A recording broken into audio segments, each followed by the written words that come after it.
Hi student, आज के इस लेक्चर में आप सभी का स्वागत है। आज हम पढ़ने वाले हैं रेट कांस्टेंट और साथ में अभिक्रिया की कोटि से संबंधित आंकिक प्रश्न। ये हमारा लेक्चर नंबर 3 का पार्ट 2 है। इसके पहले हमने लेक्चर नंबर 3 में रेट कांस्टेंट अर्थात दर स्थिरांक और अभिक्रिया की कोटि के बारे में डिटेल में पढ़ लिया था। अर्थात अभिक्रिया की कोटि का यूनिट हम कैसे निकालते हैं और रेट लॉ का उपयोग कैसे करते हैं, सारी चीज़ें हमने पढ़ ली थी। क्योंकि पिछला लेक्चर हमारा बड़ा हो गया था, इस कारण वहाँ न्यूमेरिकल अर्थात आंकिक प्रश्न नहीं कर पाए थे। इस कारण आंकिक प्रश्न हम इसमें कर रहे हैं। ये आंकिक प्रश्न आपके 12th के बोर्ड एग्जाम और साथ में नीट या जेईई जैसे जो कॉम्पिटिटिव एग्जाम होते हैं उनके लिए इंपॉर्टेंट है। तो इसको ध्यान से देखिए कैसे हम इस टाइप के क्वेश्चन को करते हैं। ठीक, जैसे पहला क्वेश्चन है वेग स्थिरांक के मान से अभिक्रिया की कोटि की पहचान करना। तो इस टाइप का मैं 3 क्वेश्चन ले रखा हूँ। इसमें आपको देखिए अभिक्रिया की कोटि अर्थात ऑर्डर ऑफ रिएक्शन पता करना है। और ऑर्डर ऑफ रिएक्शन को पता करने के लिए आपको ये डाटा पे ध्यान नहीं देना है, इस डाटा के सिर्फ यूनिट पे ध्यान देना है, तब आपको अभिक्रिया की कोटि पता चल जाएगा। क्योंकि हमने यूनिट निकालना सीखा था अलग अलग अभिक्रिया की कोटि के लिए, अर्थात के का जो मान था वो हमने मान निकालना सीख लिया था यूनिट के फॉर्म में। और उसके लिए हमने क्या अपनाया था, एक ट्रिक अपनाया हुआ था। क्या था, यदि मेरे पास कोई भी अभिक्रिया की कोटि है तो मेरा सूत्र रहता था मोल 1 - n लीटर n-1 और सेकेंड का इन्वर्स। यहाँ पे n का मान 0, 1, 2, 3 इस तरीके से हो सकता है। n यहाँ क्या है, अभिक्रिया की कोटि है अर्थात ऑर्डर ऑफ रिएक्शन। n का मान यहाँ 0 रखूँगा तो शून्य कोटि का अभिक्रिया निकल जाएगा, 1 रखूँगा तो प्रथम कोटि अर्थात फर्स्ट ऑर्डर, 2 रखूँगा तो सेकेंड ऑर्डर, 3 रखूँगा तो थर्ड ऑर्डर। ठीक, तो उम्मीद है चीज़ें आपने समझ ली होंगी कैसे रखना है। अब देखिए इस टाइप का जो भी आपको क्वेश्चन मिला रहेगा उसमें क्या करना, बारी बारी से ये जो आंकड़े हैं अर्थात पहली बार एक बार 0 और ले लेना, एक बार 1, एक बार 2, एक बार 3। तो इससे क्या है, हमको एक इकाई निकलने लगेगा, किसका, रेट कांस्टेंट का इकाई। और रेट कांस्टेंट का इकाई हमने निकालना पिछला लेक्चर में भी सीख लिया था। तो इसके गणितीय प्रश्न इस तरीके से पूछे जाते हैं। जैसे देखिए 0 रखूँगा यदि इसमें तो क्या हो जाएगा, मोल का सिर्फ मोल हो जाएगा। n का मान यदि 0 रखूँ तो लीटर क्या हो जाएगा, लीटर हो जाएगा -1 क्योंकि 0 - 1 करूँगा और ये हो जाएगा सेकेंड इन्वर्स। देखिए इससे संबंधित कोई आंकड़े हैं अपने पास, ये तीनों में से कोई भी नहीं है।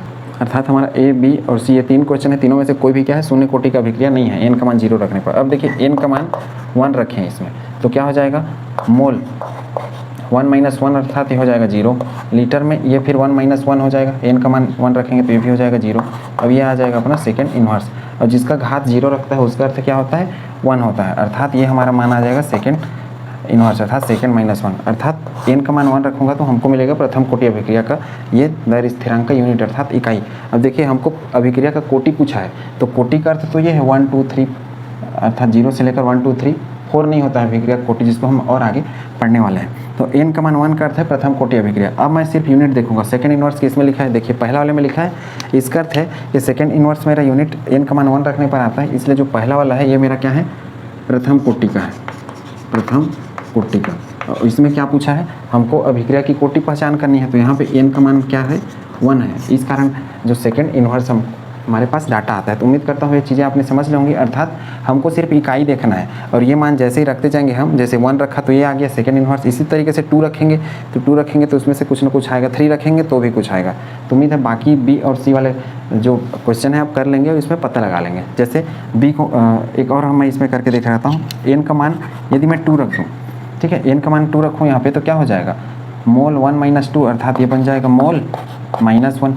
लीटर में 2 - 1 करूँ तो लीटर हो जाएगा और सेकेंड इन्वर्स। अब देखिए ऐसा मिलता जुलता कोई है अपने पास, मोल -1 लीटर सेकेंड इन्वर्स, मोल -1 लीटर सेकेंड इन्वर्स। अर्थात जो मेरा C वाला है, C वाला में क्या है, अभिक्रिया का कोटि 2 होगा। क्यों, क्योंकि इस इक्वेशन में n का मान 2 रख रहा हूँ तो मेरे पास क्या आ रहा है, ये वाला जो अपना यूनिट है या इकाई है ये आ रहा है। अर्थात C के लिए n का मान क्या हो जाएगा, 2, अर्थात ये है द्वितीय कोटि का अभिक्रिया का दर स्थिरांक। तो उम्मीद है चीज़ें आपने समझ ली होंगी। इसी तरीके से जो B है इसमें क्या आएगा, इसका मान निकालिए, ठीक, वो आपके लिए होमवर्क है।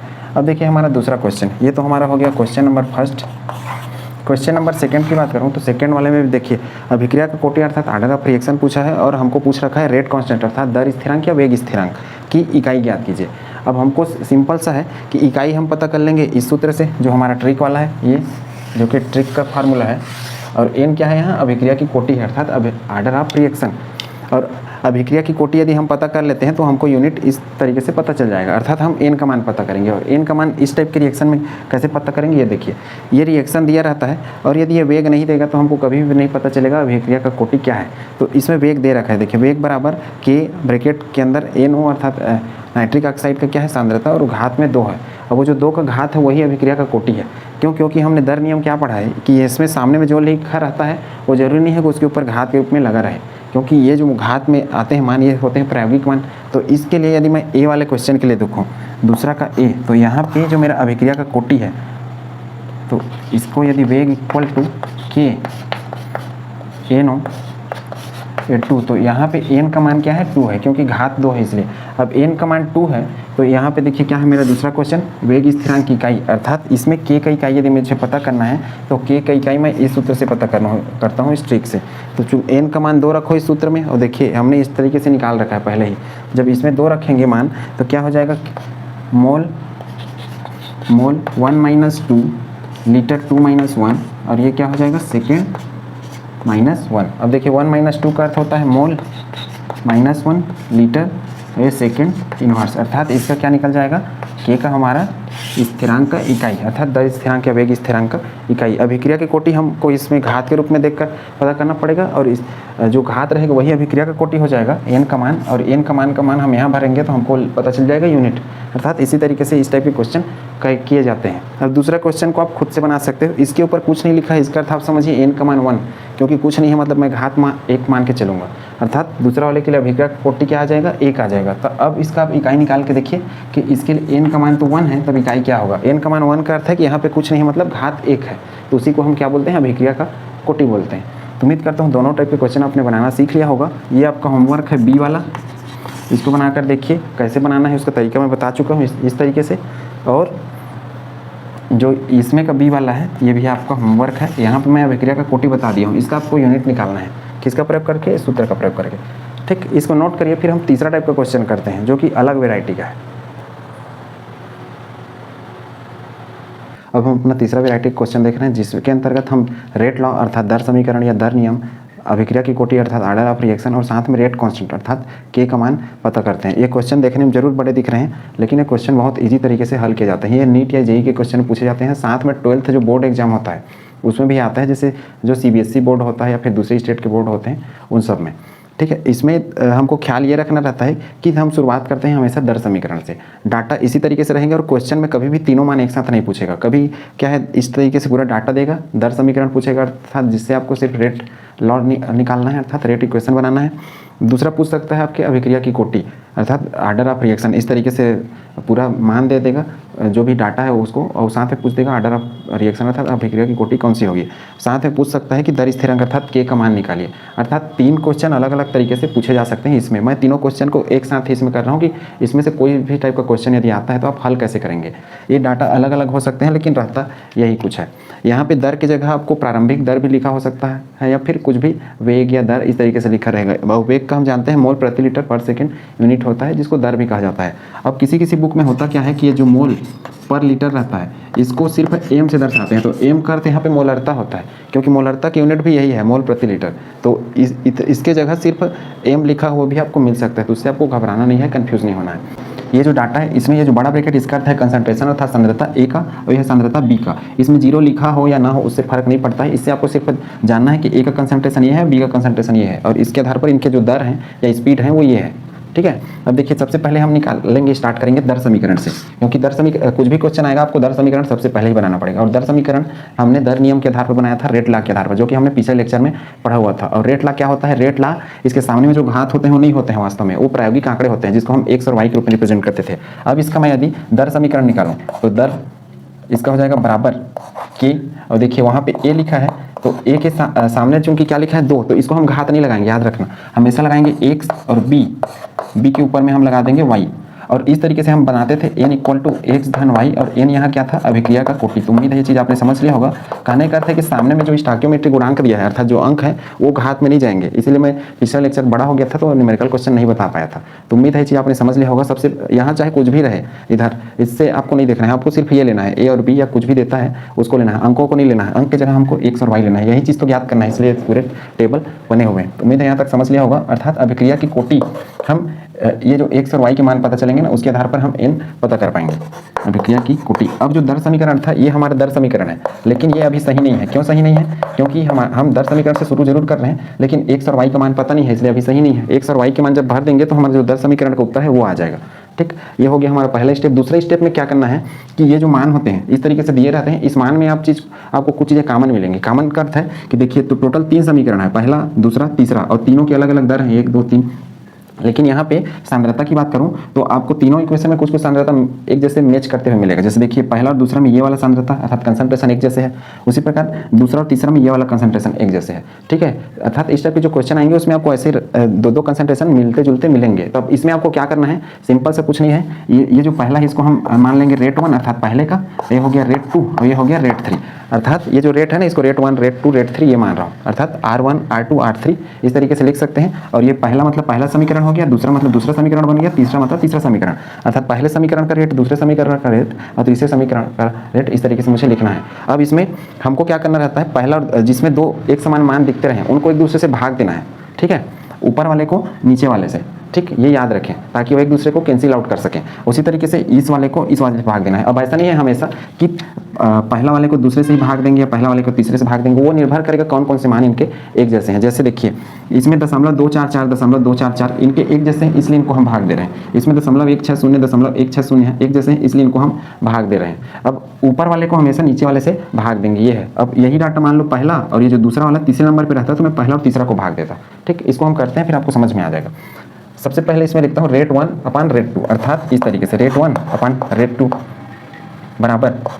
अब देखिए रेट 1 अपन यही है, ये जो दर है ना इसी को मैं R1 R2 लिख रहा हूँ। पहले समीकरण के लिए R1 लिख रहा हूँ, दूसरे समीकरण के लिए R2, अर्थात पहले को दूसरे में भाग देना है। इससे हमको फायदा क्या होगा, जो x और y का मान निकाल रहे हैं ना ये मान आसानी से निकल पाएगा। सबसे पहले ए वाले में देखिए ए कहाँ है, ये मैं लिखूंगा इस तरीके से k R1 के लिए। अब ए का मान देखिए ये 0.488, ये बड़ा ब्रैकेट, अब इसके ऊपर x लगाऊंगा, अर्थात इसी का कॉपी करके मैं इधर बना रहा हूँ। सिर्फ फर्क ये है कि अब मैं मान बिठा रहा हूँ इनमें। ठीक, अब नीचे सेम R2 का भी वैसे एक, R2 में क्या है 0.244, तो 0.244 इस तरीके से लूँगा। और ये भी क्या है, ये भी x है। अब इधर देखिए b वाले को, b में क्या है 0.160 ये, और ये क्या था y था, और इसके नीचे 0.160 ये क्या था, ये भी अपना y था। तो इस तरीके से R1 अपान R2 हमने कर लिया। और साथ में देखिए इनके ये दर 6.0 और 1.6 ये वाले, ये दर को भी हमको R1 अपान R2 के तरीके से सेट करना है। अब ये जो R1 R2 है ना यही वास्तव में हमारे दर है और इसी की जगह उस मान को रखना है, अर्थात जो 6.0 और 10⁻⁴ है उस मान को। अर्थात इस तरीके से करूँगा मैं 6.4 × 10⁻⁴ और नीचे में क्या है 1.6 × 10⁻⁴। ये R1 का मान हो गया इसी के सीध में देखो, और ये R2 का। और इससे कुछ समझ में आ रहा होगा हम इससे क्या करने वाले हैं। देखिए ये दोनों मान एक दूसरे से कैंसिल आउट होने वाले हैं, तो इस तरीके से हम कटाते जाएंगे तो कुछ मान हमको कॉमन मिल जाएंगे, जैसे x और y के निकलेंगे उस तरीके से। तो ये क्या हो गया 0.488 और ये घात x और ये k 0.244 और ये घात क्या हो जाएगा, ये घात इस तरीके से x हो जाएगा। नेक्स्ट स्टेप में हम क्या करेंगे 0.160 और ये घात y और ये 0.160 ये घात y। अब इसमें देखिए दोनों मान एक जैसे हैं, ये y वाले और ये y वाला, तो ये दोनों मान को हम एक दूसरे से क्या कर सकते हैं, कटा सकते हैं। अगला मान ये है देखिए 0.244 और 0.488, इसको 24 समझ लीजिए, इसको 48, तो क्या हो जाएगा 24 दूनी 48, अर्थात ये एक बार में कटेगा और ये हो जाएगा 2 और k तो ऐसे ही कट जाएगा एक दूसरे से। ठीक है, इसमें देखिए 10⁻⁴ ये और ये एक दूसरे से कटेंगे, ये 16 समझ लीजिए, इसको 64 समझ लीजिए, क्योंकि एक अंक के बाद दशमलव है तो 16 एकम 16 और 16 चौक 64, अर्थात ये क्या हो जाएगा, ये हो जाएगा मान हमारा ये 4/1 हो जाएगा। और इधर देखिए ये k तो कट गया एक दूसरे से, यहाँ पे ये 2 बचा था तो ये 2 और इसके बाहर में क्या है x है और नीचे में क्या है 1 और इधर तो पूरा कैंसिल आउट हो गया। अब देखिए हमने ऐसा क्यों किया है, समझ में आ गया होगा आपको।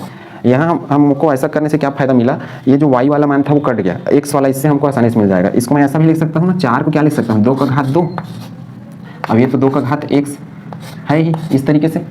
ठीक है, अब ये 1 का तो कोई मतलब ही नहीं है, नीचे 1 रहेगा, अब नीचे 1 रखने का कोई मतलब ही नहीं है। ठीक है, तो उम्मीद है ये चीज़ आपने समझ लिया होगा। ये 2 था इसलिए हमने इसको उसके हिसाब से सेट कर लिया, 2⁻2 बना दिया, अर्थात इस रिलेशन से क्या समझ सकते हो, ये x था ना, ये वाला मान हमारा x है, तो इस हिसाब से ये x का मान ये x हो गया और यहाँ पे इसको 2⁻2 बना दिया, तो हमको x का मान यहाँ से क्या पता चल गया, x का मान हमको यहाँ से पता चल गया 2। तो उम्मीद है ये चीज़ आपने समझ लिया होगा कि इसको कैसे बनाना है।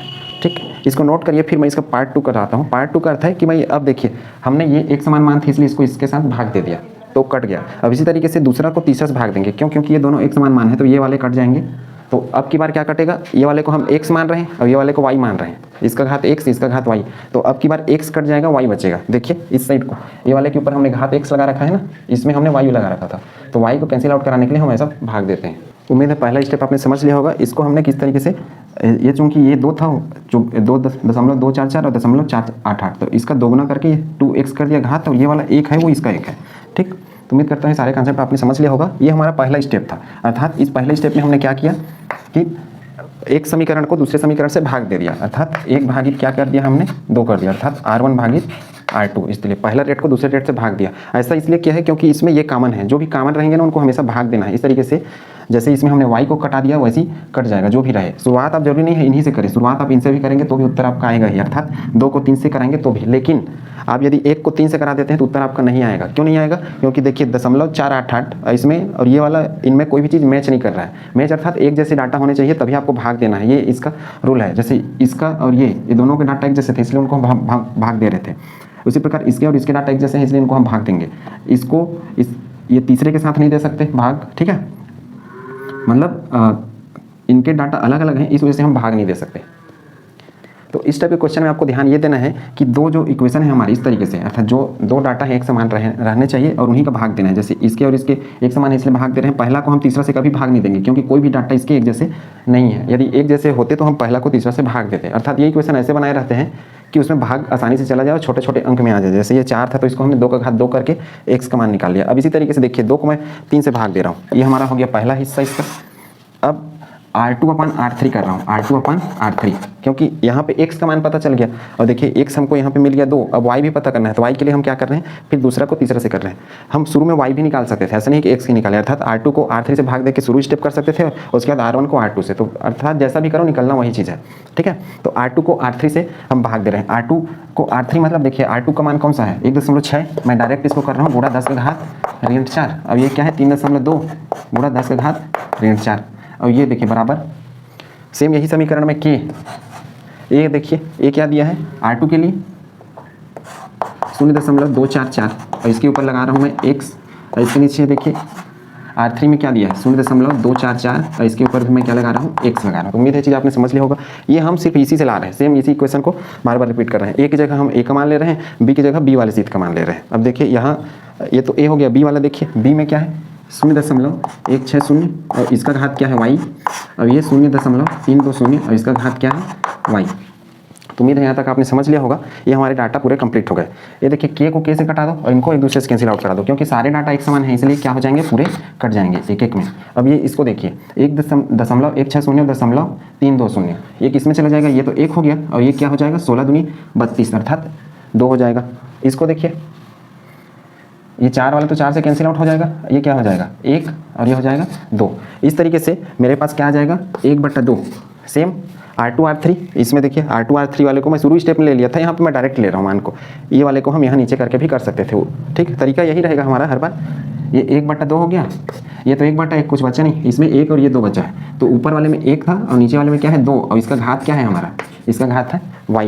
उम्मीद करता हूँ ये चीज़ आपने समझ लिया होगा। और ऊपर का घात भी क्या है y है। अब इसको मैं यदि लिखना चाहूँ तो कैसे लिख सकता हूँ 1/2 बराबर 1/2 और पूरा का घात क्या लिख सकता हूँ y लिख सकता हूँ।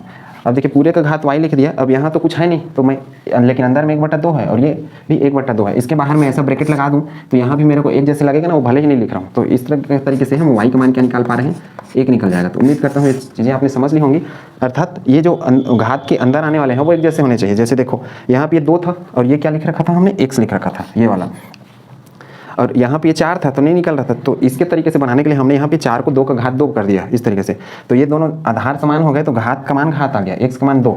इसी तरीके से यहाँ आधार समान है 1/2 1/2 और y, और यहाँ पे कुछ नहीं है, कुछ नहीं है मतलब उसका घात हम मान के चल रहे हैं 1 रहेगा। तो इस तरीके से हमारा y का मान आ गया 1। उम्मीद करता हूँ ये चीज़ें आपने निकालना सीख लिया होगा। इसी तरीके से आपको जो NCERT का बुक रहता है 12th का, उसमें भी सैंपल दे रखा है कैसे हल करना है। तो इस ट्रिक से आप बनाएंगे तो सारी क्वेश्चन आसानी से बन जाएंगे। इस टाइप के क्वेश्चन में हमेशा ध्यान यही देना है कि आपको जो 2 इक्वेशन रहेगा उसमें 2 एक जैसे जो मान रहेंगे उनको एक दूसरे से भाग दे के कैंसिल आउट कराना है। और स्टेप हमारा इसी तरीके से रहेगा। हम शुरुआत इससे करेंगे समीकरण बना के x और y मान के, इनको नहीं लेना है जैसे कि मैं शुरुआत में बताया। ठीक, तो ये हो गया x का मान 2 और ये हो गया y का मान 1। तो उम्मीद करता हूँ x ये चीज़ें आपने समझ ली होंगी। इसको नोट करिए। फिर हम जो दर समीकरण है अर्थात x और y के मान जो है वो भर के अभिक्रिया का कोटि और दर स्थिरांक दोनों पता कर लेंगे। ठीक है, x और y का मान भर के का अर्थ है कि x का मान हमने यहाँ 2 निकाला ना और y का मान हमने यहाँ पे क्या निकाला 1, तो उसी के द्वारा हम अभी इसमें समीकरण मान भर के आंसर लाना शुरू करेंगे। ठीक है, जल्दी से नोट करिए। अब ऐसे जो क्वेश्चन रहते हैं उसमें मुख्य रूप से आपने ये समझा होगा कि हमको x और y अर्थात जो एक घात लिखे रहते हैं इन्हीं का मान निकालना होता है मुख्य रूप से। अब वो निकल जाते हैं तो सारी चीज़ निकल जाती हैं। अभी मैं थोड़ा देर पहले बताया कि x का मान हमने क्या निकाला था 2 और y का मान कैसे निकाला था 1। तो उम्मीद करता हूँ निकालने का तरीका आपने सीख लिया होगा। इसमें मुख्य रूप से एक जैसे जो भी मान वाले हैं उनको एक दूसरे से भाग देना है। ठीक है, ऊपर वाले को नीचे वाले से, हमेशा ऊपर में जो मान है उसको नीचे वाले से भाग दें, वैसे ये ऊपर वाला है तो उसको नीचे वाले से। जिसमें एक जैसे मान नहीं है, जैसे पहला और तीसरा में सब अलग अलग है, एक जैसे कुछ भी नहीं, इसलिए उनको भाग नहीं देना है। तो ये ध्यान रखना है, दो एक समान मैच करने वाले को ही हमेशा भाग देके कैंसिल आउट करेंगे अर्थात उनको अलग से काट देंगे। ठीक, अब देखिए हमारा क्वेश्चन क्या था, दर समीकरण। तो हमारा जो दर समीकरण है, दर समीकरण वो क्या हो जाएगा, दर समीकरण हो जाएगा k और a का घात x की जगह मैं क्या लिखूंगा 2 और b का घात y की जगह क्या लिखूंगा 1। तो ये हमारा हो गया दर समीकरण एक क्वेश्चन। और कोटि अभिक्रिया की कोटि हम किससे पता करेंगे, अभिक्रिया की कोटि जिसको n से रिप्रेजेंट करते हैं ये होता है x प्लस वाई। तो x का मान 2 था और y का मान 1 था। इस तरीके से अभिक्रिया की कोटि क्या हो जाएगी 3, अर्थात ये जो हमारा पूरा रिएक्शन है ये है तृतीय कोटि का अभिक्रिया। तो अभिक्रिया की कोटि देख कर नहीं बता सकते, जैसे देखो इस तरीके से ये घात नहीं जाते हैं, ये 2 है तो उस हिसाब से 4 होने चाहिए, लेकिन ये प्रायोगिक मान होते हैं, इस वजह से अभिक्रिया की कोटि आपको इस तरीके से निकालना पड़ेगा। ये जो बड़े क्वेश्चन है इसमें ये नीट या जेईई लेवल के पेपर में पूछे जाते हैं और जो सीबीएसई बोर्ड होता है उसमें भी पूछे जाते हैं ये सब क्वेश्चन। ठीक, तो ये हो गया अभिक्रिया का कोटि। अब इसी तरीके से हमको निकालना है दर स्थिरांक। दर स्थिरांक के लिए मैं यही सूत्र उपयोग करूंगा, लेकिन अब ये हम पूरा कंप्लीट ये सूत्र उपयोग करेंगे। यहाँ पे क्या लिखा है हमने, दर और ये स्थिरांक पता करना है, दर स्थिरांक। तो दर स्थिरांक अर्थात ये के को दर स्थिरांक बोलते हैं। ये पता करने के लिए क्या करूँगा, ये पूरे डाटा को इसके नीचे ले आऊँगा ना, तो ये हो जाएगा मेरा दर जिसको आर से रिप्रेजेंट कर रहे थे। अब ये क्या हो जाएगा ए और ये नीचे आ जाएगा b। अब देखिए a के साथ हमने क्या लगाया है, x का मान कितना था 2 और इसका मान कितना था 1। अब देखिए दर में हम किसको रखेंगे, ठीक, यहाँ सोचने वाली बात है, दर में किसको रखेंगे। तो दर में हम इन तीनों समीकरण में से किसी को भी रख सकते हैं। जैसे ये इनके दर के मान है 1 2 3, कोई भी मान को रखेंगे हमारा उत्तर आ ही जाएगा। ठीक है, तो उम्मीद है चीज़ें आपने समझ ली होंगी। जैसे मैं जो दर का मान है इसको रखूँ 6.4 वाले को, तो a वाला मान इसको रखना पड़ेगा, b वाला मान इसको रखना पड़ेगा, अर्थात इसमें इसको रखूँ तो a वाला मान इसको, b वाला मान इसको। ठीक है, किसी को भी रखें एक ही जैसे उत्तर आएगा।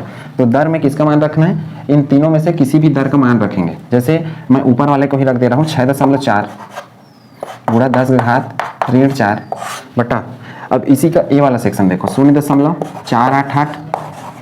अब ये क्या है, इसका स्क्वायर है। और b का मान देखो, b का 0.160। तो इस तरीके से इसका मान रहेगा। अब इसको आप एक दूसरे से कैंसिल आउट करके उत्तर ले आना, इससे जो आंसर आएगा वो आपका आ जाएगा दर स्थिरांक का मान। और यूनिट क्या होगा, चूंकि हमारा अभिक्रिया का कोटि क्या है 3 है, तृतीय कोटि का अभिक्रिया, तो जो तृतीय कोटि अभिक्रिया का यूनिट होता है वो इसका क्या हो जाएगा, यूनिट हो जाएगा। अर्थात हम इस फार्मूला का उपयोग करके निकालेंगे, मोल 1 - n लीटर n-1 और सेकेंड -1। यदि यूनिट पूछता है तो कोई भी यूनिट अर्थात अभिक्रिया का जो कोटि है अलग अलग उसके दर स्थिरांक के यूनिट आप इसमें से याद करेंगे। मोल 1 - n, n मतलब 1 2 3 4, जैसे यहाँ n का मान कितना आया है 3, तो यहाँ 3 रखेंगे, 2 रहता था 2 रखते, तो इस हिसाब से आप इसका यूनिट निकाल पाएंगे। आंसर आप इसको एक दूसरे से कटा के आसानी से ला सकते हैं। उम्मीद करता हूँ आप आज का जो हमारा ये तीसरा क्वेश्चन था उसको आपने समझ लिया होगा। इसका जो आंसर आएगा ऐसा ही सेम आप इसके साथ भी कर सकते हो, तीनों किसी का भी मान रखेंगे उत्तर आ जाएगा। जैसे मैंने ऊपर वाला केस को ले लिया था दर, यदि नीचे वाला केस को रखता तो यहाँ पे 1.6 गुणा 10 घात ऋण 4 रखता, ए वाले में ये हो जाता 0.244 और ये वाले में क्या हो जाता 0.160। ठीक है, और आंसर हमारा जो भी यहाँ आने वाला है उसको जरूर बनाकर देखें क्या आंसर आने वाला है। यूनिट तो आप समझ गए होंगे, इसके हिसाब से यूनिट आपको रखना है। चूंकि हमारा अभिक्रिया का कोटि यहाँ n का मान कितना आया है 3, तो इस 3 को यहाँ पे रखेंगे, तो मैं लिख दिया रहता हूँ मोल। देखो 1 - 3 करूँगा तो क्या हो जाएगा -2 लीटर, 3 - 1 करूँगा तो क्या हो जाएगा लीटर 2, और ये सेकेंड इनवर्स, ये हमारा यूनिट आएगा। आंसर आप यहाँ पे कैलकुलेशन करके ले आएंगे। किसी एक को कैलकुलेट करना है, इसको लेंगे तो ये सीध वाले को लेना है ए और बी में, इसको लेंगे तो ये इन सीधों को लेना है। ठीक, इसको नोट करिए, फिर 1 2 और वैरायटी के क्वेश्चन हम करते हैं। अभिक्रिया 2A से B उत्पाद में बनाया, दोनों अभिकारक की सांद्रता दोगुना करने पर अर्थात डबल करने पर अभिक्रिया की जो दर है या स्पीड है वो 8 गुना बढ़ गई तथा केवल बी का सांद्रता दोगुना करने पर दर दोगुना होती है। अभिक्रिया का दर व्यंजक व कोटि ज्ञात कीजिए। अर्थात अभिक्रिया के ऑर्डर पता करना है और उसका रेट कांस्टेंट। तो रेट कांस्टेंट नहीं पूछता, फिर भी बनाना है आपको, और अभिक्रिया का कोटि जब रेट कांस्टेंट बन जाएगा तो आसानी से निकल सकता है। अब इस टाइप का जो भी आएगा इसको आप सबसे पहले कैसे हैंडल करेंगे, देखिए चौथा दिया है हमको 2a + b, इससे क्या बना रहा है, उत्पाद बना रहा है। अब सबसे पहले हम क्या करेंगे, जो अब भी क्वेश्चन देगा ऐसा बना लेंगे, और जो a है, a को मैं इस तरीके से लिख रहा हूँ, a की सांद्रता और b की सांद्रता, और साथ में यहाँ पे लिख रहा हूँ दर। ठीक, सामान्य रूप से ऐसा टेबल के फॉर्म बनाएंगे, a की सांद्रता, b की सांद्रता और दर। और यदि मैं इसके दर की बात करूँ अर्थात रेट की, तो रेट होगा k, और ये a का घात x बनाएंगे और b का घात क्या बना लेंगे, y बनाएंगे। अब x और y क्यों ले रहे हैं, क्योंकि x ये अभिक्रिया की कोटि है और b भी क्या है, अभिक्रिया की कोटि। इनको हम टोटल n से दर्शाते हैं, जिसपे x + y कहते हैं। ये मैंने दर नियम लगा रखा है यहाँ पे, क्योंकि यहाँ पे क्या पूछा है, दर व्यंजक में पूछा है। यदि नहीं पूछा रहता, सिर्फ कोटि भी पूछता तो भी हम ऐसा ही करते। ठीक, तो उम्मीद है चीज़ें आपने समझ ली होंगी। अब ये हमारा एक सूत्र हो गया फार्मूला कि a का घात x और b का घात y। अब देखिए क्वेश्चन के हिसाब से हम इसमें मान पुटअप करते जाएंगे। क्या पूछा है, दोनों अभिकारक की सांद्रता दोगुना करने पर। अब दोगुना का अर्थ है कि इसकी मात्रा, अब जैसे a है, मैं इसको 2a रख रहा हूँ, अब इसको 2b, दोगुना करने पर लिखा है ना, दर 8 गुना बढ़ जाती है। दर अर्थात ये जो स्पीड है, तो दर को मैं r से रिप्रेजेंट करता हूँ, तो इसको मैं लिख देता हूँ 8r। अब ये शुरू में कैसे रहे होंगे, ये देखिए, शुरू में ये तो a रहा होगा, और ये क्या है शुरू में b, और ये शुरू में क्या है r। ये प्रारंभिक अवस्था है, शुरुआत में जब हम स्पीड सामान्य रूप से चलता रहेगा तब का अवस्था। अब जो हमारा ये लाइन था उस हिसाब से दोनों अभिकारक की सांद्रता दोगुना करने पर, दोगुना अर्थात इनकी मात्रा को हमने डबल कर दिया, इसको भी डबल कर दिया, तब जो दर है 8 गुना बढ़ गया। तथा केवल b का सांद्रता दोगुना करें, अर्थात इसका सांद्रता दोगुना करें। अगला क्वेश्चन है उसी में, इसकी सांद्रता दोगुना करें तब दर दोगुना हो जाता है, अर्थात ये क्या हो जाएगा, 2r हो जाएगा। कहने का अर्थ है कि केवल इसको दोगुना करें तब, मतलब ये क्या रहेगा, ये पहले जैसा है वैसा ही रहेगा। अर्थात a शुरुआत में a ले रखा था ना, इसलिए a के समान ही रहेगा। तो उम्मीद है समझ गया होगा आपने कैसे करना है। अर्थात जो हमको अभिकारक लेना है उसको सांद्रता के पद में लेना है, और दर को इस तरीके से खंड बना के फिर क्वेश्चन के हिसाब से मान भरना है। शुरू तो सामान्य अवस्था उसका लिखना है, सब में कॉमन ऐसा। उसके बाद क्वेश्चन के हिसाब से दोनों को दोगुना करने पर दर 8 गुना हो गया, इसलिए 8r लिख दिया। रेट, r का अर्थ रेट होता है, इसलिए उसके बाद लिखा है कि इसको b को दोगुना करने पर दर क्या हो जाता है, दोगुना। अब b को दोगुना कर रहे हैं तो दर दोगुना हो रहा है, अर्थात a का कोई प्रभाव नहीं पड़ रहा है, मतलब a जो पहले है वैसा ही रहेगा। अब इस तरीके से हमारे पास एक इक्वेशन, 2 इक्वेशन और 3 इक्वेशन आ जाएगा। ठीक है, और तीनों के दर आ जाएंगे R1, R2, R3, जो कि हमने तीसरा क्वेश्चन में किया ना, सेम वैसा ही एक इक्वेशन हमको मिल गया। अब उसी हिसाब से हम x और y का मान निकालेंगे। अब कैसे करेंगे, देखिए हमको उन आंकड़ों को लेना है जिसमें एक दूसरे से वो कैंसिल आउट हो जाए। जैसे हमको, मेरे को पहला और तीसरा को एक दूसरे से भाग देने पर क्या होगा, ए और ए वाला आंकड़ा एक दूसरे से खत्म हो जाएगा। ठीक है, उसी प्रकार दूसरा और तीसरा को भाग दूंगा तो ये बी वाला खत्म हो जाएगा, क्योंकि मैंने क्या बताया था, तीसरा जो क्वेश्चन किया था हम लोगों ने उसमें कि हम वही इसमें से वही इक्वेशन लेंगे जो एक समान रहेंगे, अर्थात जिनके कुछ मान एक समान रहेंगे। जैसे ये दोनों मान एक समान है तो इसको, इन दोनों को एक दूसरे से भाग देंगे, और ये जो पहला और तीसरा है एक समान, तो इन दोनों को भी एक दूसरे से भाग देंगे। तो उम्मीद है चीज़ें आपने समझ लिया होगा। अब कैसे करना है, पहला व तीसरा से सेम यही चीज़ लिखते हैं। r पहला के लिए मैं R1 मान लेता हूँ, इसके लिए क्या मान लेता हूँ, R2, और इसके लिए मान लेता हूँ R3। 3 रेट हो गया अलग अलग। अब R का देखिए, पहला और तीसरा को मैं भाग दे रहा हूँ, मतलब R1/R3 कर रहा हूँ। अब रेट, पहले का रेट देखिए, पहले का रेट क्या है R, अब इसका क्या है 2R है, तो R/2R। अब साथ में इक्वल टू K का मान K। अब A देखिए, पहले वाले का A में क्या लिखा है हमने, A ही रखा है, और घात हम वही लगाएंगे x। और तीसरा का देखिए, इसमें भी हम a रखेंगे और इसका भी घात क्या लगाएंगे, x। और ये k तो k लेंगे ही, ठीक है, क्योंकि 1/2 कर रहे हैं हम लोग, R1/R2, ये भाग दे रहे हैं पहला व तीसरा से। और उसी प्रकार देखिए b वाला, पहला का b, और b का घात हम क्या ले रहे हैं इसमें, y। और इसका देखिए तीसरा का b क्या लिखा है 2b, और इसका घात क्या है y। ये एक दूसरे से कैंसिल आउट हो जाएंगे ये पूरे, क्योंकि k a x cancel out हो गया। ये देखिए इसमें का जो b है इस by से कैंसिल हो जाएगा, यहाँ पे हमको सिर्फ मिलेगा 2b। और यहाँ पे देखिए r इस r से कैंसिल हो जाएगा, तो हमको यहाँ पे मिलेगा टोटल 1/2। इस R1 R3 से हमको अब कोई काम नहीं है, हमको सिर्फ इनसे काम है। तो 1/2 मतलब ये, तो ये क्या हो गया, ये 1 है और ये 2 है, इसलिए 1/2 बराबर, ये तो कट गया पूरा, 1 हो गया। यहाँ पे ये b, एक b से यहाँ से कट जाएगा, अर्थात ये क्या है 2by को मैं ऐसा भी लिख सकता हूँ ना, 2 का घात y और b का घात y। तो बी वाई ये ऊपर वाले से क्या हो जाएगा, कट जाएगा। इसको हम इस तरीके से लिख सकते हैं, ठीक है। तो बी वाई कट जाएगा तो ये क्या बच गया है, 2 और y का घात, मतलब ये इस तरीके से 1/2 और ये क्या हो जाएगा y का घात।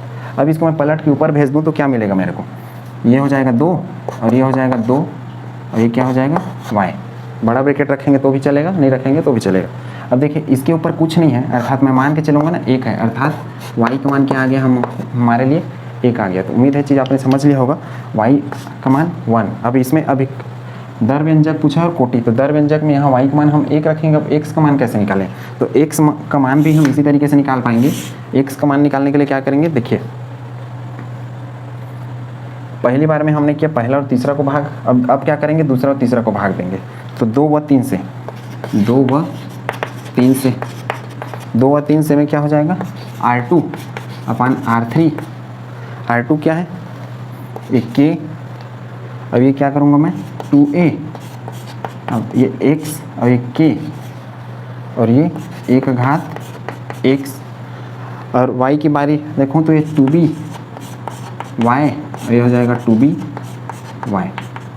तो उम्मीद है यहाँ तक आपने समझ लिया होगा। साथ में देखिए 8r अपान 2r, ये चीज़ हम भूल चुके हैं, यहाँ पे लिखना था हमको, ये नीचे लिख रहा हूँ मैं 8r अपान 2r, ठीक।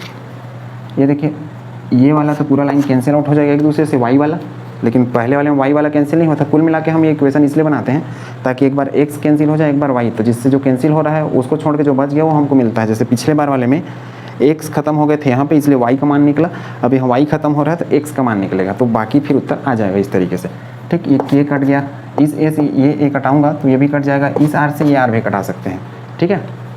ये क्या हो जाएगा 2 का घात x और ये 1 आ जाएगा, क्योंकि 1 का घात x, इसको भी मैं 2ax इसी तरीके से ले सकता हूँ ना, 2by है तो 2 का घात y और b का घात y, तो उसी तरीके से 2 का घात x और 1 का घात x, तो 1 का घात x इसके साथ कैंसिल हो जाएगा, कट जाएगा, तो क्या बचेगा 2 का घात x, ये और नीचे इसके साथ 1 हो गया इस वजह से। अब ये 8/2 हो गया, इसको मैं आगे ऊपर की ओर लिख रहा हूँ, ये वाला जो आंकड़ा है इसको मैं यहाँ पे, ये मेरे पास आ गया 8/2 बराबर हो गया 2 और इसका घात क्या हो गया x, 2 एकम 2, 2 चौके 8। अब इस 4 को और क्या लिख सकते हैं, देखिए 4 बराबर 2 का घात x, तो 4 को मैं लिख सकता हूँ 2 का घात 2 लिख सकता हूँ ना। अब ये 2 का घात x है, तो देखिए इसका आधार समान है, और x का मान फिर इस हिसाब से क्या हो जाएगा, x का मान आ जाएगा 2। अब देखिए दोनों के आधार क्या है, समान है। इस 4 को मैंने इस तरीके से बना दिया 2 का घात 2। अब देखिए इसका घात x है, इसका घात 2 है, इस तरीके से x का मान क्या हो जाएगा 2 हो जाएगा। तो उम्मीद है चीज़ें आपने समझ ली होंगी कैसे बनाया हमने। y का घात इस यहाँ से 1 आया और यहाँ x का घात 2, इस मान को यहाँ पे भरूंगा तो a का घात क्या हो जाएगा 2 और y का घात क्या हो जाएगा n। इस हिसाब से क्या हो जाएगा, x का घात 2 हो जाएगा और y के लिए 1 हो जाएगा। तो हमारा जो ये r है ये क्या बन जाएगा, ये वाला हो जाएगा हमारा r equal to k, a का घात 2 और b का घात 1। इस तरीके से जो n का मान आएगा 2 और 1 3, तो ये हमारा हो जाएगा अभिक्रिया का कोटि 3। और यदि मैं दर व्यंजक की बात करूँ तो ये हमारा दर व्यंजक हो जाएगा। उम्मीद करता हूँ ये आंसर और ये जो क्वेश्चन है ये बनाना आपने सीख लिया होगा, ठीक। तो उम्मीद है क्वेश्चन आपने बनाना सीख लिया होगा। ये सेम हम कर रहे हैं तीसरे टाइप का, आपको कैसे करना है वो आपने समझ लिया होगा। हम एक दूसरे को कैंसिल आउट करा रहे हैं, बड़ा जरूर दिख रहा है लेकिन इससे उत्तर आपको एकदम सटीक आने वाला है, कन्फ्यूजन इसमें कुछ भी नहीं होने वाला है। और इसी तरीके से हम सारा क्वेश्चन करने वाले हैं। 5वां क्वेश्चन आपके लिए होमवर्क है, इसको बना के देखिए इसका आंसर क्या आता है। इसमें जो n का मान है अभिक्रिया का कोटि, ये आंसर मैं बता दे रहा हूँ, अभिक्रिया का कोटि 2 आएगा, n इक्वल टू 2, ठीक है। तो इसको ट्राई करके देखिए थोड़ा देर, उसके बाद फिर मैं बताता हूँ लास्ट में। और ये जो 6वां क्वेश्चन है, इस 6वां क्वेश्चन को हल करके बता रहा हूँ। 6वां क्वेश्चन देखते हैं, a और b के बीच अभिक्रिया की दर। अब सेम हम वैसे लिखेंगे, a और b मतलब ये इस तरीके से, कुछ चीज़ें काल्पनिक आपको लिखनी पड़ेंगी। a और b है, इससे हम बना रहे हैं उत्पाद, ठीक है। ये हमारा 6वां क्वेश्चन। बीच अभिक्रिया की दर 100 गुना बढ़ जाती है जब a की सांद्रता 10 गुना बढ़ा देते हैं, ठीक। अब a को मैं ले लिया एक प्रकार से और ये ले लिया b को, और यहाँ पे लिख लिया दर, ठीक है। यदि मैं इसका दर समीकरण लिखूँ a और b का, तो दर हो जाएगा हमारा k a का घात x।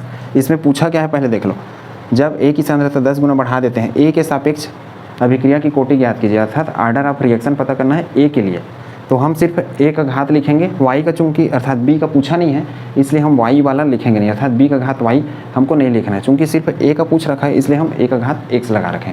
मतलब इसमें हम ऐसा लगा सकते हैं, चूंकि ये चीज़ पूछा नहीं इसलिए हम इसको परमानेंट हटा रहे हैं। हम सिर्फ इस इक्वेशन से आगे बढ़ेंगे, ठीक है। अर्थात दर व्यंजक रहेगा ये हमारा, और इसी के थ्रू हम आगे इसको सॉल्व करेंगे। ए और बी के बीच अभिक्रिया की दर 100 गुना बढ़ जाती है, अर्थात इसके बीच अभिक्रिया की दर 100 गुना। अर्थात शुरुआत में क्या रहा होगा, सेम लिखेंगे, शुरुआत में आर था और ये बी रहा होगा और ये क्या है, ए रहा होगा, ठीक, प्रारंभिक।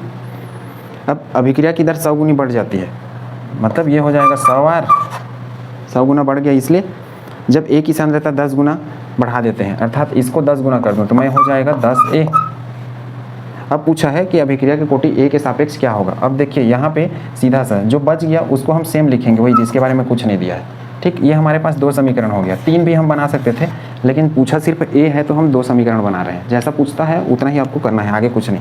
अब देखिए यहाँ पे हम सीधा एक दूसरे से इनको भाग देंगे ताकि क्या होगा, एक दूसरे से कैंसिल आउट हो। देखिए दोनों ये भी बी ये भी बी, तो हम क्या करेंगे, एक को 2 से क्या करेंगे, भाग देंगे सीधा सा। कैसे भाग देंगे, इनके दर के हिसाब से। ये दर क्या है अपना, आर है। चूँकि ये पहला है तो R1 मान लेता हूँ, इसको R2 मान लेता हूँ, तो R1/R2 इक्वल टू, देखो K लिखा, K। अब A वाला शुरू का A, इसका घात x, नीचे K, A का घात, चूँकि ये 10 गुना है इसलिए 10 A का घात क्या लिखूँगा मैं, x लिखूँगा, ठीक। नेक्स्ट वाला ये जो दर है, दर को हम क्या लिख सकते हैं, इधर भी लिख सकते हैं इधर भी लिख सकते हैं। मैं इस साइड पे लिख रहा हूँ, ये हो जाएगा R/100 R, और ये सेम K, A का घात x, K 10A का घात x, ठीक। ये R इस R से कैंसिल हो जाएगा तो ये क्या हो जाएगा मेरे पास, 1/100 हो जाएगा। ये K इस K से कैंसिल और AX और ये x कैंसिल हो जाएगा। ये कैसा है वास्तव में, 10A, x को क्या लिख सकते हैं, 10x लिख सकते हैं ना इस तरीके से, और A का घात फिर से x लिख सकते हैं। तो ये x AX इस AX से कैंसिल आउट हो जाएगा। मैं इसको सेम इस तरीके से दिखा रहा हूँ, ठीक है, कैसे लिखा जा सकता है इसको। तो उस हिसाब से यहाँ पे हमको क्या मिलेगा, ये वाला जो K है इससे तो कैंसिल आउट हो जाएगा, ये x एक दूसरे से कैंसिल आउट हो जाएगा। तो हमको क्या मिलेगा, सिर्फ ये 10x वाला, अर्थात 1/10 का घात x। अब देखिए ये 10 का घात x है और ये क्या है, 100 है। इसको मैं ऊपर ले जाऊँ तो ये मेरे को कैसा दिखने लगेगा, 100 बराबर 10 का घात, ये हो जाएगा x, ठीक।